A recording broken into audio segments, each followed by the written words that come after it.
Du coup les mecs, on va commencer le débrief. Hein. Et on va commencer par un truc, je pense on dit adieu au titre. Hein. Porto gagne, ils sont à 37 points, il nous met 8 points. C'est absolument mort. Et ça, c'est pour tous les gens qui ont dit que le match contre Porto, il fallait surtout pas le perdre. Que c'était plus important de le perdre que de prendre le risque de le gagner, mais de perdre. C'était mieux, genre il fallait pas prendre de risque. En mode Porto, c'est le grand FC Barcelone de Mourinho, de Guardiola. C'est le Real de la BBC. On l'a vu derrière Porto derrière. Porto, c'était pas si fort que ça. Et bah là, voilà, 8 points. Du coup, qu'est-ce que vous avez dit à l'époque? Pour les gens qui disaient que c'était optimiste, que c'était bien. Je dis, mais vous savez, le calendrier, il était bien plus dur là pour nous. Vous savez que Porto, leur calendrier, là, jusqu'à la deuxième partie de saison, il est bien plus simple que le nôtre. Nous, on va encore jouer un Moreirense. On va encore jouer Braga en décembre.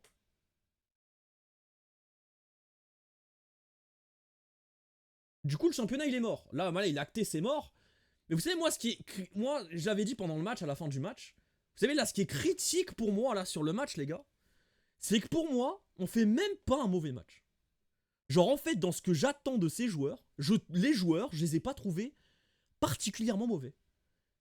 Mais moi, en fait, ce qui m'a choqué, en fait, j'ai un flash à la fin du match, je me dis, mais attends. En fait, oui, genre, je suis pas.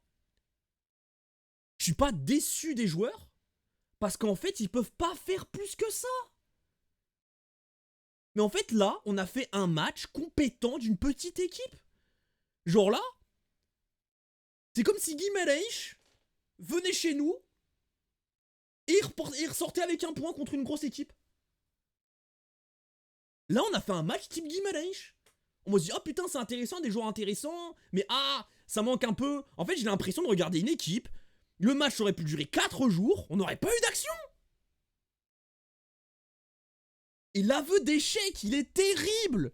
Parce que je le répète, genre le match, pendant une grande partie du match, à partir de notre premier but, je nous ai trouvé compétents. Genre, je nous ai trouvé, aucun n'est dans le match, on fait notre match. Mais le problème, c'est qu'on n'arrive pas à faire plus que ça. Mais est-ce que vous rendez compte, après le plus grand mercato de l'histoire du club, on en est là à se dire, en fait, tu peux pas demander plus à cette équipe? Est-ce que vous vous rendez compte que pendant le match, en fait, Barreiro, il faisait un bon match? Pour un numéro 10 de Benfica? Genre, moi, je disais, ah oui, Barreiro, dans son style, il fait un bon match. Mais on en est là, genre, en fait, Benfica, on est tellement bas qu'en fait, on doit se satisfaire de ça. Et en plus, je pas. Mais c'était un pitoyable Sporting. Et là, je suis Benfiquiste, je parle de Benfica, on va parler de Sporting, on va faire le débrief en long et en large. Mais c'était un petit Sporting, les mecs en face. Ils étaient horribles. Après leur but, ils étaient intéressants. Parce que le début de match, je l'ai trouvé 50-50, mais Sporting était un peu au-dessus. Ensuite, après leur but, voilà, comme d'habitude, perte de balle, on offre un but. Et derrière, après, quand on se prend un but, on s'écroule. Puis, Dieu merci, on met un but. En réalité, je ne sais même pas d'où vient le but. Genre la passe de Rios pour Dedic, je ne sais même plus. On n'avait aucun temps fort. Le but, il vient sur un cheveu sur la soupe. Dieu merci. Rios exceptionnel, on va parler individuellement. Le centre de Dedic, très bon. Soudakov marque. Dieu merci. Et derrière, je trouve qu'on finit même très bien la première période. Avec un Benfica.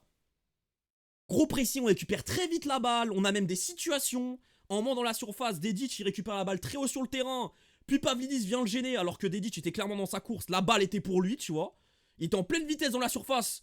Il aurait pu tenter un tir. Et en pleine vitesse, ça peut partir vite. Et il y a bout portant pour le gardien. Ou alors le joueur, tu vois, il met le pied, penalty, il vient en retard. Ensuite, il y a eu encore Dedic qui a fait une très bonne première période où pour moi c'était le meilleur. Le centre pour Pavlidis. T'as eu aussi un centre de Soudakov ou Dal, je ne sais plus, pour Barreiro en première période. Mais en fait. Et en deuxième période, avant que le match part un peu en couille à partir d'une faute, je crois, devant la surface de Benfica où Pavlidis il fait la faute sur Inas, je crois. Où on se dit début, wesh, pourquoi il fait pas faute sur nous? Mais non, en fait, c'est Pavlidis qui fait clairement faute. Et le jaune est mérité, du coup. Après ça, on n'a plus rien fait. Mais ce qui est terrible, c'est que, encore une fois, je répète, je trouve que on a été compétent dans ce qu'on voulait faire. Sans ballon, je nous ai trouvé très bons. On avait deux manières de défendre. Premièrement, la défense, le pressing, les moments où on pressait très haut et on récupérait très bien la balle. Au moment où on a un gros temps fort en fin de première période, c'était ça. On récupérait constamment la balle dans le coin adverse. Puis par phase, parce qu'on ne peut pas défendre comme ça tout le match, des phases où tu avais un espèce de bloc médian, tu laissais Sporting rentrer dans notre moitié de terrain, mais par contre t'enclenchais le pressing à ce moment-là, où l'équipe était en bloc médian, très resserré, et du coup ils avaient du mal à trouver leur joueur d'axe. Et même quand ils le trouvaient, vu leur match catastrophique de Sporting, je les trouvais très mauvais. D'ailleurs techniquement le match était abyssal. Même si la première période, je trouvais le match divertissant, on va dire jusqu'à le truc de Pavlidis, le match était divertissant, mais techniquement c'était pas de jeu haut niveau. Mais on n'est pas capable de faire plus. C'est ça qui est terrible. Et franchement, là, je vais même pas critiquer Mourinho. Pour le coup, comme je dis, sans ballon, sans ballon, il était bon. Avec ballon, je vous ai trouvé aussi pas dégueulasse en réalité. Même en début de match, où on se disait, moi par exemple à l'avant-match, je disais attention, là on a peu de joueurs de profondeur, du coup Sporting, ils vont défendre plus haut, vu qu'il n'y a aucun danger dans le dos, il n'y a aucune raison de pas défendre, de défendre très haut. Ils l'ont fait. Ils ont plutôt fait un espèce de... Ouais, un pressing en zone. En gros, Benfica, à un moment, on avançait dans une certaine zone dans le terrain. Ensuite, ils enclenchaient le pressing. En gros, ils laissaient sortir Otamendi et Anton Silva tranquille à leur sortie du pressing. En gros, un peu comme j'avais dit l'exemple durant le match du PSG contre le Barça première saison quand Aros prend le carton rouge. Je sais pas, vous avez vu l'interview. En fait, Luis Enrique a dit aux joueurs, le plan de jeu, en fait, c'est sans ballon. Vous laissez Araujo, vous ne le pressez pas. Comme ça, Ter Stegen lui donne la balle et c'est lui qui doit ressortir, faire la... Comment on appelle ça? Ouais, être l'organisateur de la relance, tu vois. C'est que ce soit le joueur à la relance. Mais comme c'est le plus mauvais, qu'est-ce qui se passe sur le but? Il perd la balle, mauvaise relance. Barcola avance, carton rouge, Aoro le fauche, carton rouge. Et du coup, pareil, gagne derrière. Et là, c'était pareil, le plan de Sporting, c'est laisser Otamendi Anton la première relance.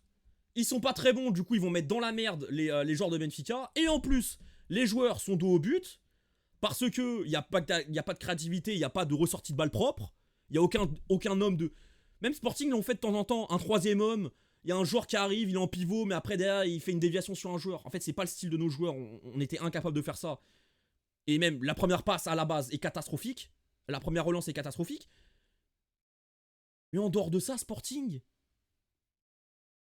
Mais du coup, ouais, ce que je voulais dire, en première période, je vous trouvais où justement, pour aider un peu à la relance, t'avais Soudakov qui jouait limite milieu relayeur gauche pour aider Enzo et Richard Rios, voire Dahl, dans la relance, avoir une espèce de ressortie à 3 et faire un surnombre. Malheureusement, ça n'a pas trop bien fonctionné. Après, voilà, comme j'ai dit, but sur une erreur. Et le reste, j'ai raconté. Mais... Et du coup, ce qui est terrible, c'est... On va peut-être aller... Si tu vois la compo, tu vas aller sur la compo, tu veux noter les joueurs. En réalité, ce qui est terrifiant, encore une fois, c'est que tu dis pas les joueurs ont fait un match de merde. Mais on est incapable de gagner contre ce Sporting et de créer des occasions en deuxième période, les gars. Je crois, j'ai pas souvenir d'une occasion. Dites-moi, les mecs. Nos joueurs ont respecté la tactique. Ils ont été bons, mais malheureusement, on est nuls. C'est pas on a trop respecté la tactique. C'est malheureusement, c'est on peut pas faire plus. Et ça revient à ce que je disais tout à l'heure, c'est... On a lâché 120 millions d'euros mercato, voire 140. Le plus grand mercato de l'histoire du club. Et ce match, c'est le potentiel maximum de ces joueurs. Et ton premier changement, il intervient. Ton premier changement, il intervient à la 80e, je crois. À la 81e. Prestiani à la place de Soudakov. Et Prestiani qui se prend rouge. Mais est-ce que vous vous rendez compte de la folie? Et moi, en plus, un truc qui m'a très énervé. Et dans le sens où Mourinho, les changements en plus qui sont catastrophiques et sont trop tardifs. Mais moi, les mecs, faire un double changement avec 2 minutes d'intervalle. Qu'est-ce que ça s'appelle, ça? Une perte de temps. Et c'est avant le carton rouge. Hein. 86e, regardez. 86e, entrée de Ivanovic à la place de Pavlidis. 2 minutes plus tard, Manu Silva après Zenzo. Mon gars, tu veux gagner le match, tu perds pas de temps, tu fais rentrer les deux en même temps.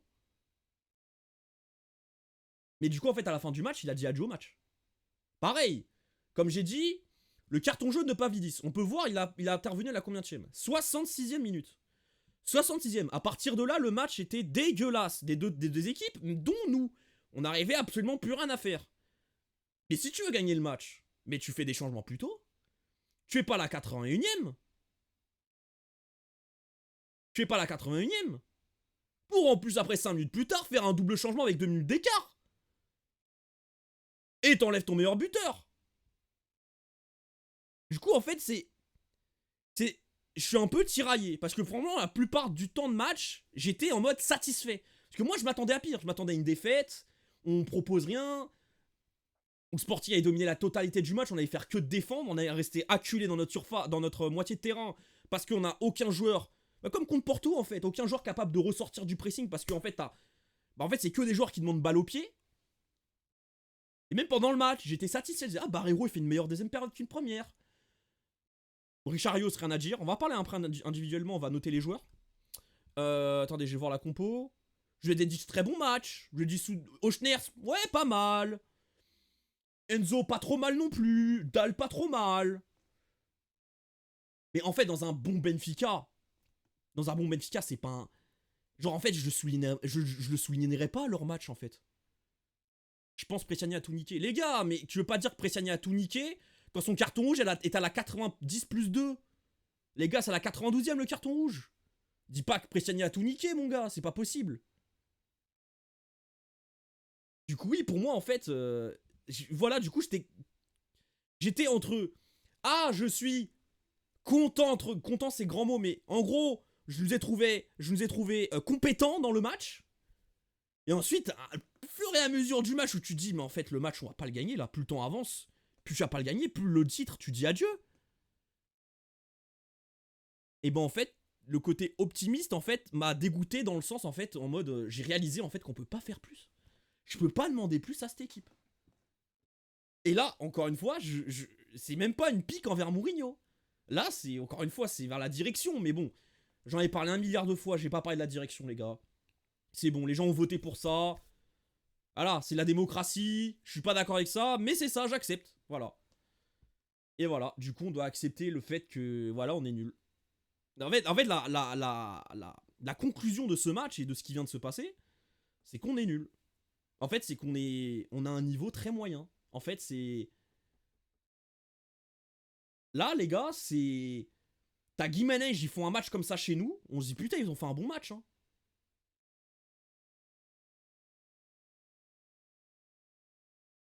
C'est Rui Costa qui a dit à Enzo de perdre un ballon à 20 mètres. C'est trop facile, ça.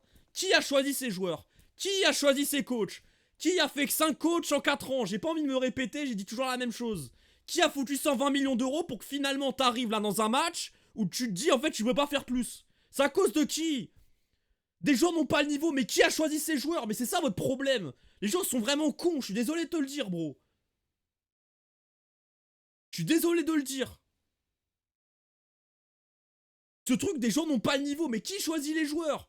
Qui choisit? Vous avez dit on n'a pas de jeu, mais c'est normal si tu vires les coachs tous les 3. Tous les ans tu en veux t'en virer un, en octobre en plus. J'ai pas à me répéter, j'ai déjà parlé suffisamment de ça. Parce que voilà, Rui Costa out alors qu'il vient d'être élire il y a un mois, c'est n'importe quoi.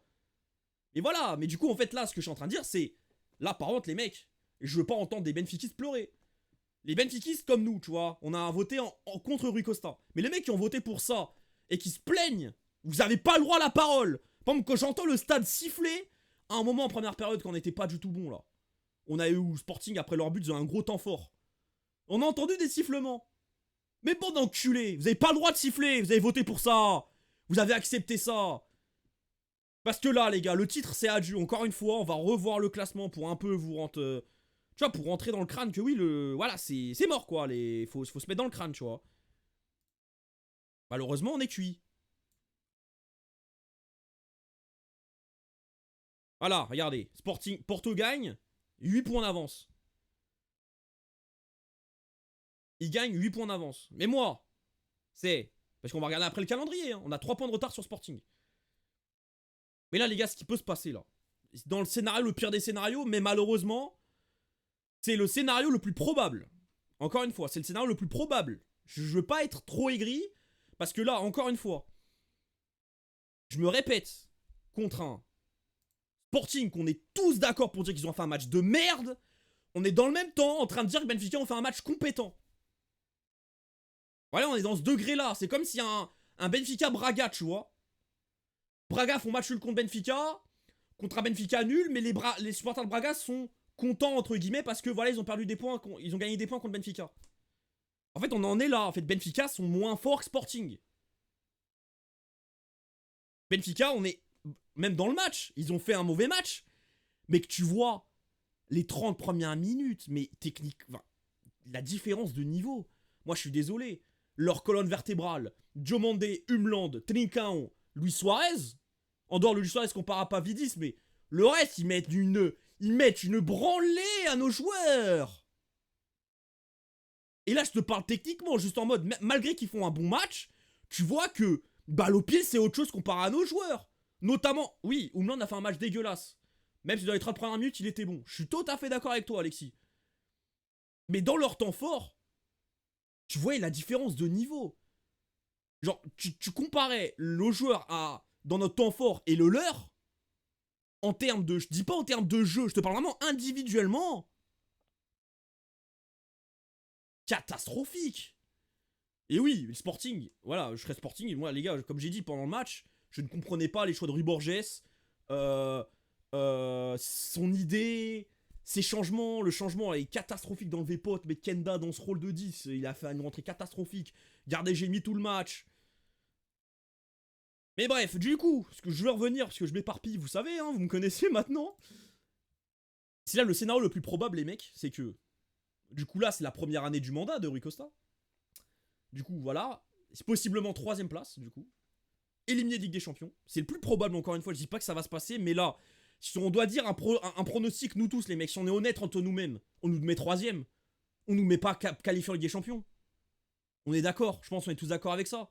Dites-moi dans le chat si des gens sont pas d'accord avec moi. Du coup, le premier probable, c'est ça.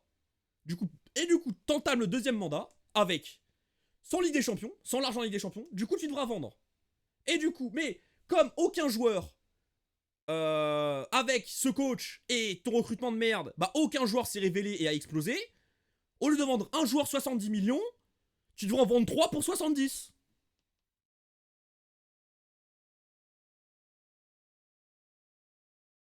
Du coup, tu vas vendre ça, pas de Ligue des Champions, et la 2ème saison, tu peux commencer avec une saison. En fait, où t'es mort dans l'œuf, parce qu'on sait pas, enfin, je sais pas l'effectif de la saison prochaine, le coach, etc. Mais tu peux en mode déjà 2ème saison, compliqué, le contexte est très compliqué pour faire une bonne saison. Et du coup, c'est la moitié du mandat. Et des gens ont voté pour ça, ils en sont fiers.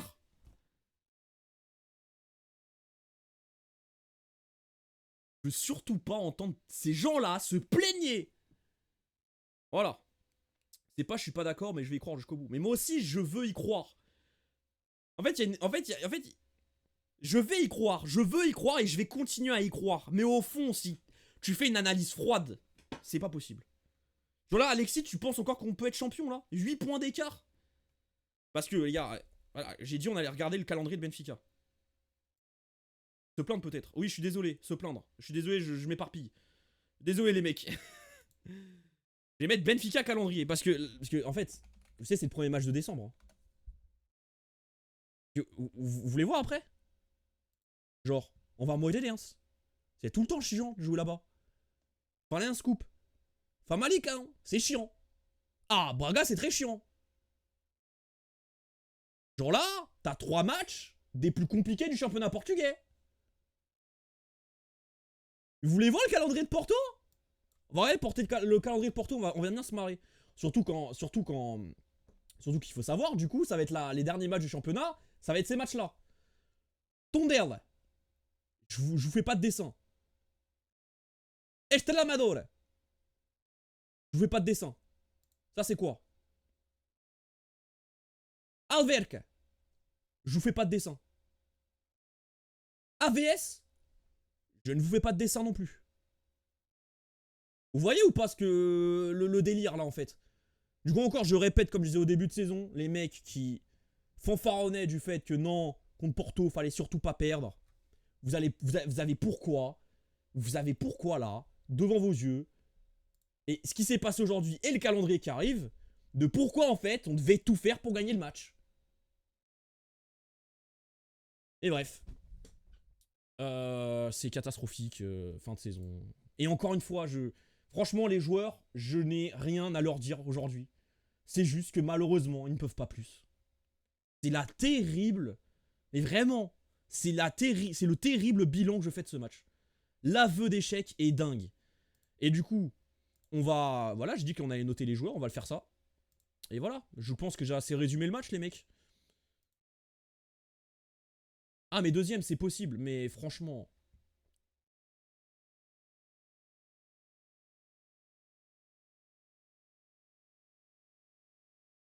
Je suis pas sûr. En fait, vous savez, le problème, la différence entre nous et Sporting, c'est qu'ils ont des meilleurs joueurs offensifs. Parce que nous, en fait, on peut faire un match compétent comme aujourd'hui, mais en fait, on crée aucun danger. Alors que Sporting, contre des petites équipes, des Trincão, des Kata, des Kenda, des Pedro Gonçalves, bah eux font plus facilement la différence. Il y a plus de qualité individuellement, et dans des matchs bourbiers, en fait, bah en fait, si t'as des meilleures qualités offensivement, bah tu peux plus, bah tu peux être meilleur, quoi. Enfin, tu peux perdre moins de points. Du coup, les mecs, on va noter les deux équipes parce que j'ai aussi envie de parler de Sporting. On va pas aller individuellement sur chaque joueur. On va pas développer beaucoup. Troubine, match de merde. Le premier but, c'est sa faute. Relance de merde. Enzo Barrenetxea. Il y a littéralement Umland, même s'il est un peu en retard, qui fonçait sur lui. Et en plus, derrière, il fait une erreur de main sur la frappe dégueulasse de pote. Voilà. 3. Il a eu un boulot à faire catastrophique. Mais il a fait un bel arrêt au tout début de match sur une frappe de Luis Suarez, un boulet de canon, bel arrêt du pied. Mais bon, c'est pas la frappe du siècle non plus. Amar Dedic, je vais lui donner la note de 6,5. Je crois en première période, c'était le meilleur. Il est sur le but, il est sur un centre intéressant. Il est sur l'action avec quand Pavlidis lui vole la balle. Vous avez le centre, il y a aussi une occasion où, comme j'ai dit juste avant, il fait un putain de centre, mais Pavlidis n'est pas dans le bon timing de saut, il saute beaucoup trop tôt. Du coup, en fait, carrément, il loupe la balle. Au moment où il est en l'air, la balle. Enfin, au moment où il redescend, la balle, elle arrive sur sa tête. Anton Silva, j'ai trouvé très peu rassurant, sincèrement. Je lui donne pas 3 à la note de Troubine parce que. Enfin, franchement, ouais, en fait, non, si, je lui donne 3. Tellement pas rassurant. Il s'est fait manger par Luis Suarez sur une putain de feinte de frappe. J'ai crié carrément. Mais heureusement, Otamendi était de retour. Et balle au pied, c'est catastrophique. Il a perdu plein de duels. À un moment, il se jette sur Luis Suarez. Il au dribble. Heureusement, il avait sifflé faute juste avant. Oh, Anton Silva, c'est catastrophique. Et voilà, les Sporting, leur plan de jeu de base, parce que le Reborges est catastrophique, mais vas-y. Dans l'idée de base, on va dire.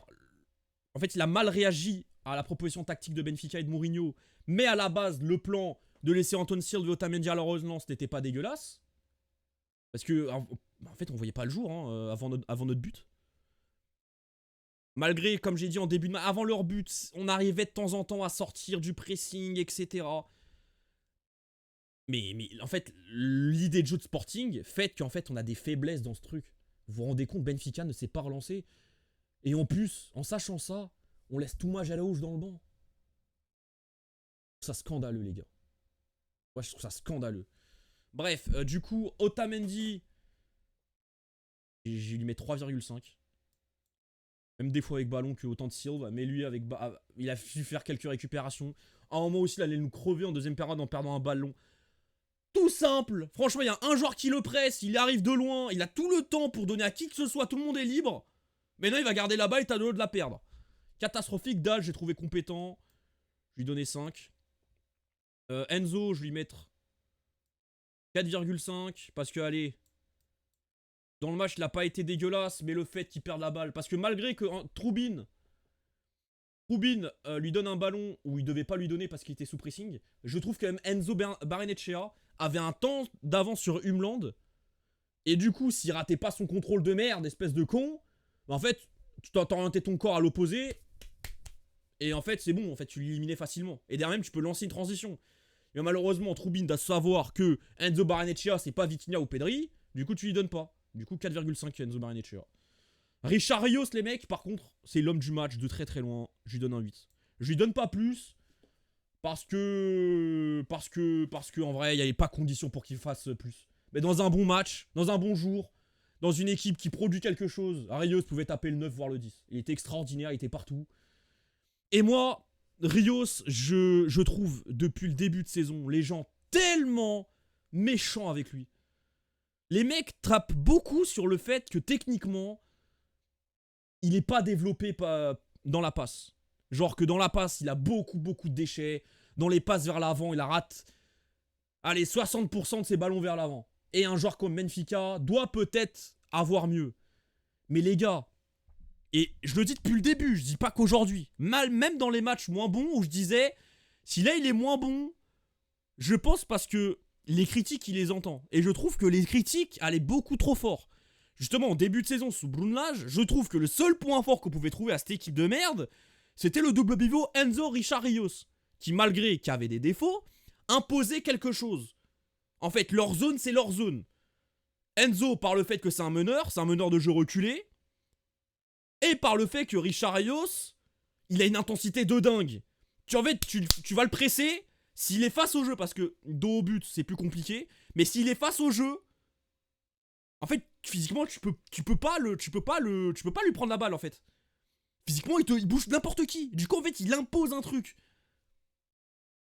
Il met une intensité et un impact physique, en fait, que sa zone, c'est la sienne. Et quand les gens parlent de technique de passe, les gens parlent trop peu de sa technique de conduite de balle ou de contrôle. Peut-être pas sa première prise de balle, mais en mode sa conduite de balle, voilà, justement. Pas son contrôle, mais sa conduite de balle. Et ben moi, je la trouve très forte. Parce qu'en fait, il allie le fait que la balle est collée à ses pieds avec, en mode... Et il impose, c'est une armoire, le mec. Combien de fois dans le match, il arrive, il avance avec la balle collée au pied. T'as des joueurs de Sporting qui vont le presser. Mais en fait, comme la balle est collée à lui, en fait, tu dois lui donner un coup de physique. Mais il bouge pas. En fait, du coup, il garde la balle. Et il oriente bien son corps aussi par rapport aux joueurs, par rapport au... d'où le pressing va venir. Et la balle, encore une fois, elle est collée à ses pieds. Du coup, on parle beaucoup de la qualité technique de passe de Richard Rios qui est moyenne. Mais on met très peu en avant sa qualité de conduite de balle et son intelligence d'opposition de son corps par rapport au pressing, tu vois. Et du coup, Richard Rios, je le mets 8. Et c'est un de ses meilleurs matchs depuis qu'il est arrivé. Ensuite, le reste, on va aller faire vite. Sudakov, 4,5. Allez, il met le but, mais trop discret.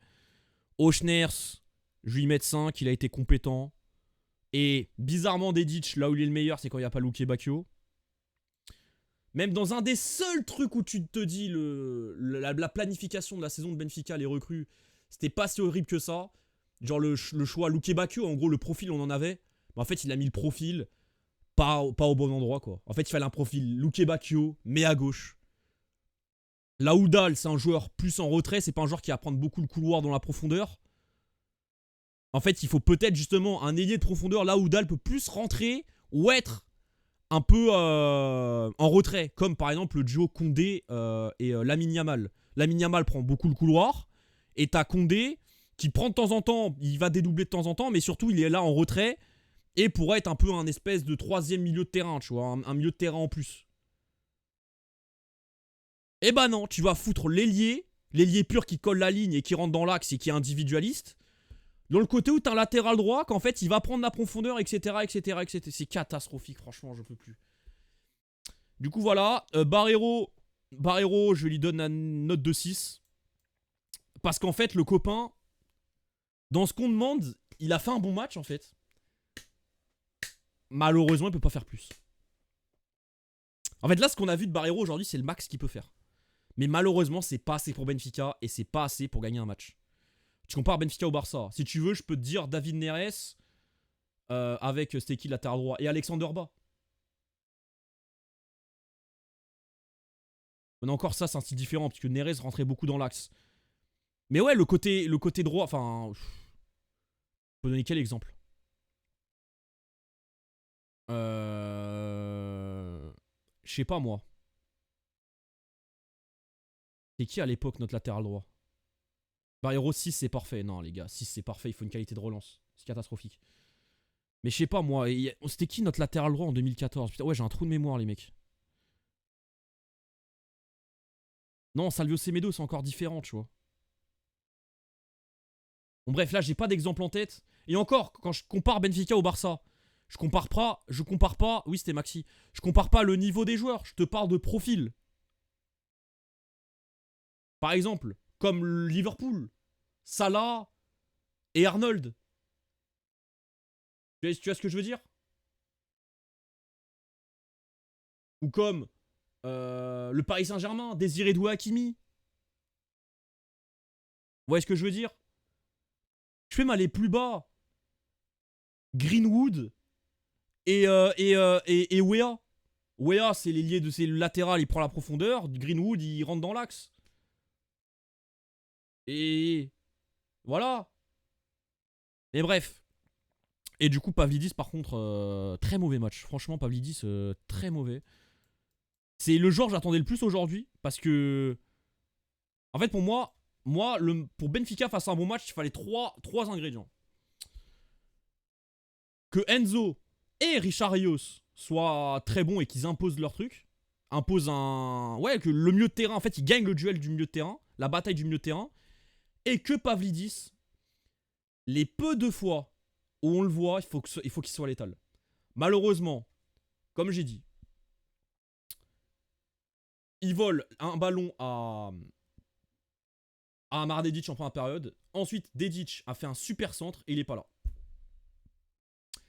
Bon, j'ai dit qu'il allait en avoir très peu.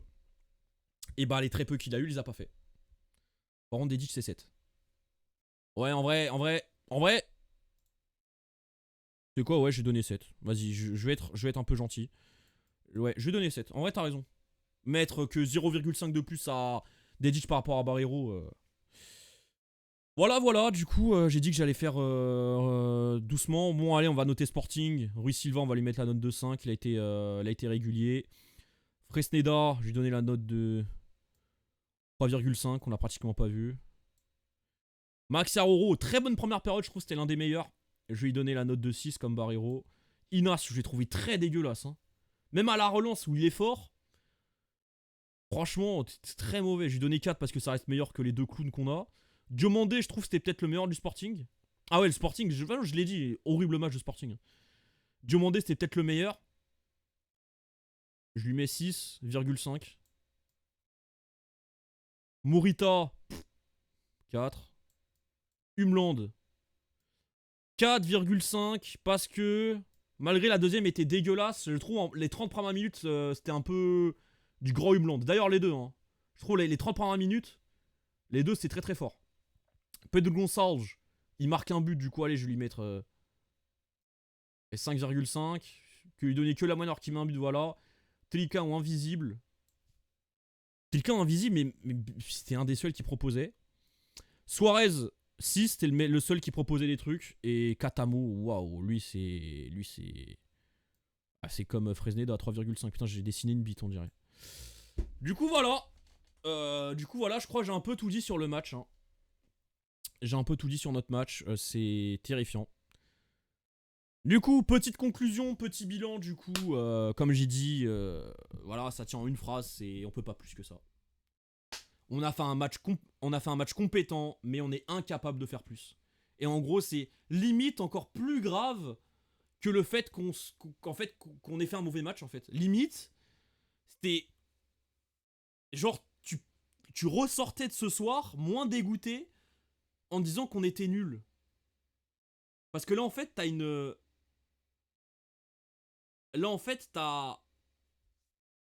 le comment dire ça. En fait, t'as la vérité qui t'éclate au visage en fait, te dire que ouais, tu peux pas plus en fait. Une putain de dinguerie. Et du coup, les mecs, 8 points d'avance. en sachant qu'ils ont un calendrier facile, et nous, on va encore à Moreirense, on va à Braga, et on joue contre Famalicão à domicile. Moi, je vous dis, en décembre, on va reperdre des points. Porto, je pense pas, ils ont que des adversaires super simples. Et du coup, c'est la deuxième partie de leur première saison. Du coup, ils vont terminer la saison avec ces matchs-là. En sachant que nous, on a un retard à rattraper. On va pas rattraper notre possible retard, je sais pas, moi, en mars ou en février. Les mecs, la saison, faut l'oublier. On va pas être champion. Maintenant, c'est espérer être deuxième. Malheureusement, c'est que malgré un très mauvais Sporting et un Benfica qu'on a fait compétent, bon, on n'est pas capable de gagner. Et contre les petites équipes, on est nul offensivement. Sporting, malgré qu'ils peuvent être nuls, ont des joueurs de meilleure qualité devant. Même la deuxième place, les gars, j'y crois pas. Porto champion à 75, Sporting 15, Benfica 9. Ouais, par contre, les gars, je pense Porto est champion. Hein. Et pourtant, c'est pas un grand Porto. Franchement, cette année, le championnat portugais, c'est une catastrophe ambulante. Hein. Mais bref, je crois que j'ai tout dit. Je pense, franchement, le débrief était complet. Franchement, je pense que j'ai tout dit. Voilà, n'hésitez pas à me dire si j'ai quelque chose de plus à rajouter avant de terminer là-dessus. Mais en tout cas, les mecs, voilà. Du coup, le débrief sera disponible sur YouTube. Pour les mecs qui ont regardé les débriefs sur YouTube, n'hésitez pas à lâcher un petit like, de vous abonner. C'est important. Et les mecs sur Twitch, là, n'hésitez pas à lâcher un petit follow. Parce que demain, du coup, je reprends les streams, les mecs. Je vais vous montrer le planning. Parce que maintenant, je suis professionnel. J'ai un petit planning, les amis. Je vais vous montrer ça tout de suite. Voilà, vous allez sur mon Twitter. Vous allez, c'est le tweet épinglé. Du coup, on a fait le tirage au sort de la Ligue des Champions, le débrief de Benfica. Et demain, on va faire la réaction match de Barça Betis à 18h, pardon. Ensuite, débrief, comme aujourd'hui en fait. Et ensuite, dimanche sur le Real Madrid Celta Vigo. Du coup, voilà, n'hésitez pas à être là aussi demain. C'est les gros matchs du week-end. J'ai pas envie de faire que Real Barça parce que c'est les deux grands clubs mondiaux, tu vois. Parce que là, en fait, vraiment, c'est les deux meilleurs matchs, les matchs les plus intéressants de ce week-end. C'est pas un très grand week-end foot. Bref, du coup, voilà. J'espère que vous avez kiffé. Bah non, parce qu'on a perdu. Enfin, le titre est adieu. Bon, peut-être pour les portistes, ils vont être très heureux devant ce débrief. Mais bref, j'espère que vous avez kiffé le débrief quand même, que le débrief était complet, que j'ai pas dit de la merde. Et voilà. Du coup, bah à demain, passez une bonne soirée et malgré tout, viva au Benfica, les mecs, c'est terrible. Mais...